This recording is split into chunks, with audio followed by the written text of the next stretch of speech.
Dosa and అలాగే ఇడ్లీ కొన్ని tiffin items అయితే ఆర్డర్ ఇచ్చాము. ఇక టేస్ట్ విషయం నన్నైతే అడగద్దండి. ఆ దోశని చూస్తుంటే మీకే తెలుస్తుంటది టేస్ట్ ఎలా ఉంటదో అనేది.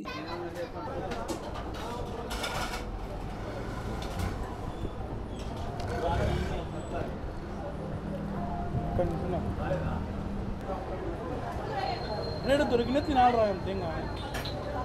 ఇవాళ నేనైతే ఒక ర్యాండమ్ గా ఒక హోటల్ కి అయితే వెళ్ళాను. హోటల్ బయట నుంచి చూడడానికి అయితే చాలా ఓపెన్ గా అయితే ఉంది. అండ్ మెనూ కూడా చాలా పెద్ద లిస్ట్ అయితే ఉంది. మరి లోపల అయితే వెళ్ళి చూద్దాం అసలు ఏమేమి ఉన్నాయి అనేది. వీళ్ళు ఎక్కువగా ఇచ్చేది ప్రిఫరెన్స్ అయితే సీ ఫుడ్ కి ఇస్తారనమాట. సో ఇక్కడ సీ ఫుడ్ కూడా చాలా ఐటమ్స్ అయితే ఉన్నాయి. సో నేను డిఫరెంట్ ఐటమ్స్ అయితే తెప్పించుకొని అయితే తిన్నాను.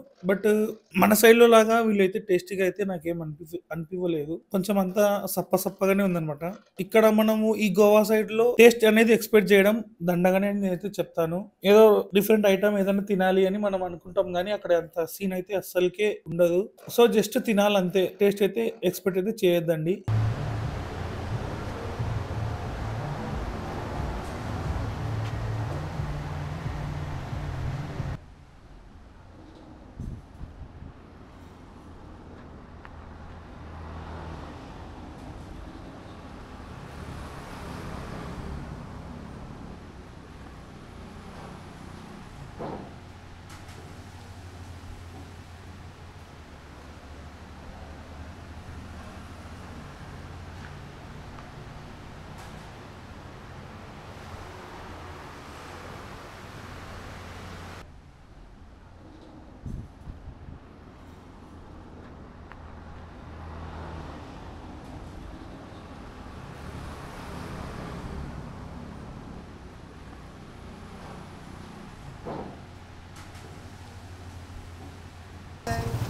के अंदर है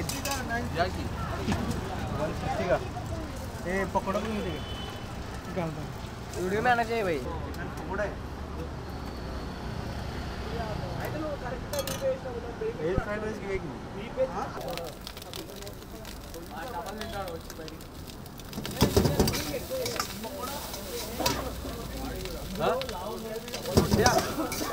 रोटी है रोटी ना है थोड़ा स्पाइसी बना రైస్.